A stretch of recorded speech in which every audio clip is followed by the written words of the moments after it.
Hello friend, आप सभी का स्वागत है Abhijeet study point YouTube channel में। आज की इस वीडियो में सीटेट दिसंबर 2024 एग्जाम के लिए सीडीपी का प्रैक्टिस सेट करने वाले हैं। आज की क्लास में हम सीडीपी के 30 प्रश्न करने वाले हैं। सीटेट एग्जाम में 150 प्रश्न पूछे जाते हैं, 90 नंबर आपका पासिंग मार्क होता है। और सीटेट एग्जाम में देखेंगे सबसे ज़्यादा प्रश्न आपके प्रीवियस ईयर क्वेश्चन पेपर से ही पूछे जाते हैं। लगभग 100 से 110 प्रश्न आपका प्रीवियस ईयर क्वेश्चन पेपर से ही रिपीट होता है। तो previous year paper CTET exam के लिए बहुत ज़्यादा इंपॉर्टेंट है। और यह देखेंगे सीटेट दिसंबर 2024 एग्जाम के लिए प्रीवियस ईयर पेपर है। यह आपका सोशल साइंस का क्लास 6 to 8 का पेपर सेकेंड है। बिल्कुल इसी तरीके से आपको मैथ साइंस का भी मिल जाएगा और आपको प्राइमरी का भी मिल जाएगा। इसमें आपका जून 2011 से लेकर के जुलाई 2024 तक के सभी प्रीवियस ईयर पेपर दिए गए हैं। आज तक सीटेट में जितने पेपर हुए हैं सबके सब इसमें दिए गए हैं। पूरे 14 साल का पेपर होने वाला है। आंसर की के साथ मिलेगा, एक्सप्लेनेशन भी साथ में ही मिलने वाला है। और एक ही में आपको सभी सब्जेक्ट मिल जाएंगे, जैसे सीडीपी है, सोशल साइंस है, हिंदी इंग्लिश संस्कृत है, मैथ साइंस ईवीएस है, सबके सब सब्जेक्ट आपको एक ही में मिल जाएंगे। तो वीडियो के नीचे डिस्क्रिप्शन बॉक्स में आपको एक लिंक मिलेगी, लिंक को क्लिक करना है, नाम मोबाइल नंबर फिल करना है, सिर्फ 20 रुपये का पेमेंट करना है। जैसे 20 रुपये का आप पेमेंट करते हैं, जो प्रीवियस ईयर पेपर का पीडीएफ होगा डाउनलोड हो जाएगा। अगर इससे तैयारी कर लेते हैं तो सीटेट एग्जाम में काफ़ी अच्छा स्कोर कर सकते हैं। और अगर लिंक से परचेज करने में कोई प्रॉब्लम आ रही है तो यहाँ पे व्हाट्सअप नंबर दिया गया है। इस व्हाट्सअप नंबर पर आपको CTET previous year paper social science या मैथ साइंस या प्राइमरी लिख करके मैसेज करने हैं। जैसे मैसेज करेंगे आपको रिप्लाई किया जाएगा, सिर्फ 20 रुपये की पेमेंट करनी होगी।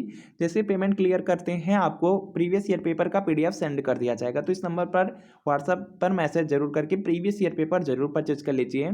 चलिए क्लास को भी कंटिन्यू करते हैं। और आज की क्लास का आपका देखेंगे सबसे पहला प्रश्न है, विकास का तात्पर्य है। तो इसका देखिए आपको यहाँ पे सही जवाब बताना है। देखिए दिया गया विकास का तात्पर्य, तो यहाँ पर हो जाएगा कि वह प्रक्रिया जिसमें बालक परिपक्वता की ओर बढ़ता है। तो यहाँ पर आपका ऑप्शन नंबर ए वाला बिल्कुल राइट आंसर का इंपॉर्टेंट है। अगला देखिए प्रश्न की रुचियों, मूल प्रवृत्तियों एवं स्वाभाविक आवेगों का स्वस्थ विकास हो सकता है यदि। तो यहाँ पर देखेंगे इसका राइट आंसर हो जाएगा वातावरण जिसमें वह रहता है स्वस्थ हो। तो यहाँ पर क्या होगा, आपका डी वाला बिल्कुल राइट आंसर हो जाएगा।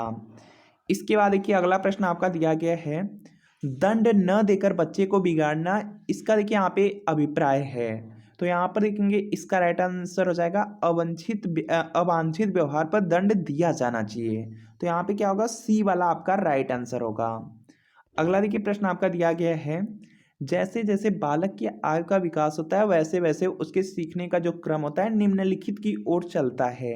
तो यहाँ पर देखेंगे इसका राइट आंसर हो जाएगा सूझबूझ की ओर चलता है। तो यहाँ पे ए वाला आपका राइट आंसर होगा। अगला देखिए प्रश्न आपका यहाँ पे दिया गया है कि निम्न में से क्या एक प्रभावी प्रशंसा के रूप में अध्यापक के लिए कार्य करेगा।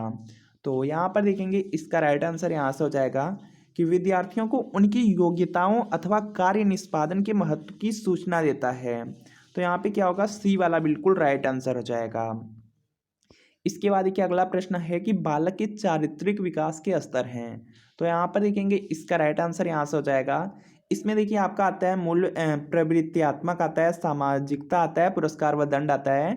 तो यहाँ पर देखेंगे ये सभी वाला होगा। तो यहाँ पे डी वाला आपका राइट आंसर होगा। बालक का शारीरिक, मानसिक, सामाजिक और संवेगात्मक विकास किस अवस्था में पूर्णता को प्राप्त होता है। तो यहाँ पर देखेंगे इसका राइट आंसर हो जाएगा किशोरावस्था में। ऑप्शन नंबर डी में है, तो डी वाला आपका राइट आंसर का इंपॉर्टेंट है। इसके बाद देखिए अगला प्रश्न आपका यहाँ पे दिया गया है कि मानव शरीर का जो आकार है किस ग्रंथि की सक्रियता से बढ़ता है। यहाँ पर देखिए इसका जो राइट आंसर होगा पीनियल ग्रंथि हो जाएगा। बी में दिया गया है, तो बी वाला आपका राइट आंसर है।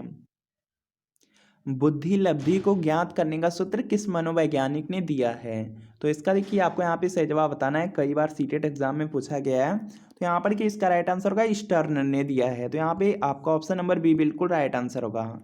इसके बाद देखिए अगला प्रश्न है कि सांवेगिक स्थिरता में किस वस्तु के प्रति निर्वेद अधिगम को बढ़ाते हैं। तो यहाँ पर देखेंगे इसका राइट आंसर हो जाएगा, यहाँ पर कि इसका राइट आंसर होगा साहस, जिज्ञासा, भौतिक वस्तु, ये सभी हो जाएगा। तो यहाँ पे डी वाला आपका राइट आंसर होगा। अगला देखिए प्रश्न है कि सामाजिक बुद्धि में थॉर्नडाइक ने क्या माना है। तो यहाँ पर देखेंगे इसका राइट आंसर हो जाएगा सद्भाव को माना है, और यह ए में दिया गया है, तो ये वाला आपका राइट आंसर होगा। इसके बाद देखिए अगला प्रश्न आपका दिया गया है, यहाँ पर देखेंगे अगला प्रश्न है कि निम्न में से कौन श्रव्य दृश्य सामग्री का उद्देश्य है। श्रव्य दृश्य सामग्री दिया गया है।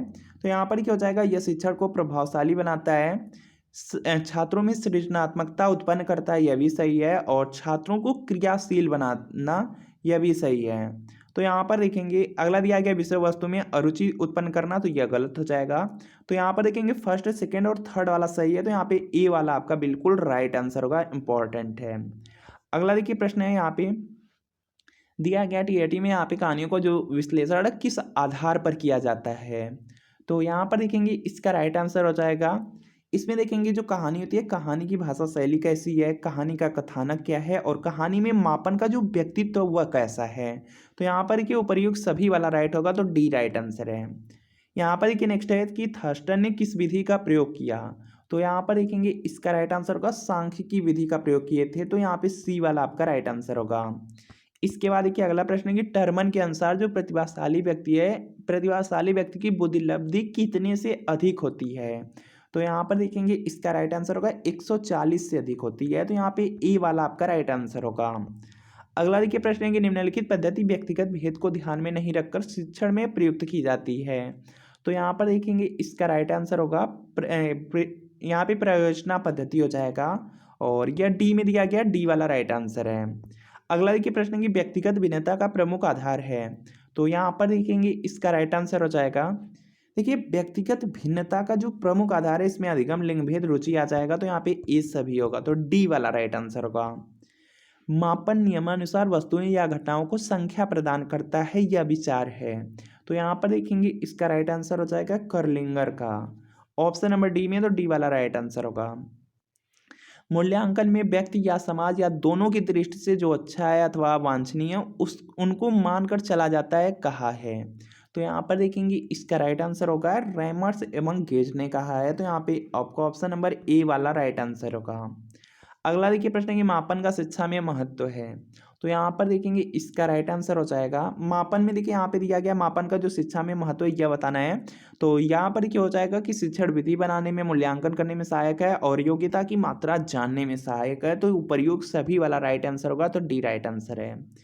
इसके बाद देखिए अगला प्रश्न आपका दिया गया है, और यहाँ पे देखिए दिया गया जब कुछ विद्यार्थी शरारत करके कक्षा के अनुशासन को जानबूझ करके भंग करने की चेष्टा कर रहे हो तो एक अध्यापक के रूप में आपकी क्या भूमिका क्या होगी, तो यहाँ पर देखेंगे इसका राइट आंसर होगा उन्हें आत्म परीक्षण का अवसर देना और उनके व्यवहार में सुधार लाना होगा, तो यहाँ पे डी वाला आपका राइट आंसर होगा। इसके बाद देखिए अगला प्रश्न है कि फिंडले ने शिक्षा के क्षेत्र में मापन को कितने अंतर संबंधित भागों में बांटा है, तो यहाँ पर देखेंगे इसका जो राइट आंसर है यह देखिए हो जाएगा शैक्षिक कार्य, प्रशासनिक कार्य और निर्देशन कार्य में बांटा है, तो यहाँ पे ये सभी वाला होगा, तो डी वाला राइट आंसर होगा। सामान्य बुद्धि बालक प्राय किस अवस्था में बोलना सीख जाते हैं, तो यहाँ पर देखेंगे इसका राइट आंसर होगा 11 माह की आयु में, तो यहाँ पे ए वाला आपका राइट आंसर होगा। अगला देखिए प्रश्न है कि निम्न में से वस्तुनिष्ठ परीक्षणों के गुण के संबंध में सही कथन है, तो इसका देखिए आपको यहाँ पे सही जवाब बताना है। यहाँ पर देखिए दिया गया कि वस्तुनिष्ठ जो परीक्षण होते हैं इनके गुण के संबंध में कौन सा सही कथन है, इनका अंकन शीघ्रता एवं सुगमता से किया जा सकता है, तो बिल्कुल सही है। वस्तुनिष्ठ परीक्षण में जो इनका अंकन होता है जल्दी हो जाता है और आसानी से हो जाता है। इसके बाद देखिए दिया गया ये परीक्षकों के व्यक्तिगत प्रभाव से प्रभावित नहीं होते हैं, यह भी सही है। और वस्तुनिष्ठता के कारण ये अधिक विश्वसनीय एवं वैध होते हैं, यह भी आपका सही है। तो यहाँ पर देखेंगे कि आपका फर्स्ट, सेकंड, थर्ड तीनों सही हैं, तो यहाँ पे बी वाला आपका राइट आंसर होगा। अगला देखिए प्रश्न है अध्यापक के लिए निम्नलिखित विशेषताओं में कौन सी सर्वाधिक अनिवार्य है, तो इसका देखिए आपको यहाँ पे सही जवाब बताना है, तो यहाँ पर देखिए इसका राइट आंसर होगा कि वह अपने विषय में निपुण होना चाहिए, तो यहाँ पे क्या होगा, डी वाला आपका राइट आंसर होगा। अगला देखिए प्रश्न है कि मूल्यांकन में व्यक्ति या समाज या दोनों की दृष्टि से जो पूछा जाता है अथवा वांछनीय उनको मानकर चला जाता है, कहा है, तो यहाँ पर देखेंगे इसका राइट आंसर हो जाएगा रैमर्स एवं गिज ने कहा है, अभी जस्ट बताया गया है, तो यहाँ पे फर्स्ट राइट आंसर है। इसके बाद देखिए दिया गया जटिल बालक के लक्षण हैं, तो यहाँ पर देखेंगे इसका राइट आंसर हो जाएगा विशेष प्रकार की शारीरिक रचना हो जाएगा, तो यहाँ पे डी वाला बिल्कुल राइट आंसर हो जाएगा। इसके बाद देखिए अगला प्रश्न है मानसिक रूप से पिछड़े बालकों की पहचान निम्न के द्वारा कर सकते हैं, तो यहाँ पर देखेंगे इसका राइट आंसर होगा देखिए जो मानसिक रूप से पिछड़े बालक हैं इनकी पहचान करना हो तो बुद्धि परीक्षण या उपलब्धि परीक्षण या मंद बुद्धि बालकों की विशेषताओं को कसौटी मान करके यहाँ पे पहचान कर सकते हैं। तो उपर्युक्त सभी वाला हो जाएगा, तो डी वाला राइट आंसर होगा। अगला देखिए प्रश्न के प्रतिभाशाली बालक शारीरिक गठन, सामाजिक समायोजन, व्यक्तित्व के गुणों, विद्यालय उपलब्धि, खेल की सूचनाओं और रुचियों की विविधता में औसत बालकों से श्रेष्ठ होते हैं, यह कथन है। तो यहाँ पर देखेंगे इसका राइट आंसर हो जाएगा, यह टर्मन और ओडम का कथन है। तो यहाँ पे ए वाला आपका राइट आंसर होगा। अगला देखिए प्रश्न के निम्न में से कौन सा उदाहरण अभिप्रेरणा का परिणाम नहीं है। तो इसका देखिए आपको यहाँ पे सही जवाब बताना है। कृष्णा ने नृत्य का समय 1 घंटे से बढ़ाकर के 2 घंटे कर दिया है, यह देखेंगे अभिप्रेरणा का परिणाम होगा। और नेक्स्ट आपका यहाँ पे दिया गया है कि जगन ने श्वास लेने की प्रक्रिया में रुचि दिखाना प्रारंभ कर दी है।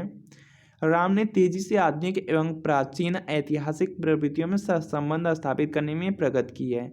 यह सभी अभिप्रेरणा है, मोटिवेशन है। लेकिन आपका यहाँ पे जो सेकंड में दिया गया है यह आपका क्या होगा, यह मोटिवेशन नहीं है, अभिप्रेरणा नहीं है। तो यहाँ पे बी वाला आपका राइट आंसर होगा। इसके बाद देखिए यहाँ पे तो फ्रेंड आपको बताना है कि इन 30 प्रश्नों में कितने प्रश्न आपके बिल्कुल सही हुए या कमेंट आप लोग जरूर कीजिएगा। अगर वीडियो अच्छा लगा वीडियो को लाइक कर दीजिए, चैनल पर नए हैं चैनल को सब्सक्राइब कर लीजिए।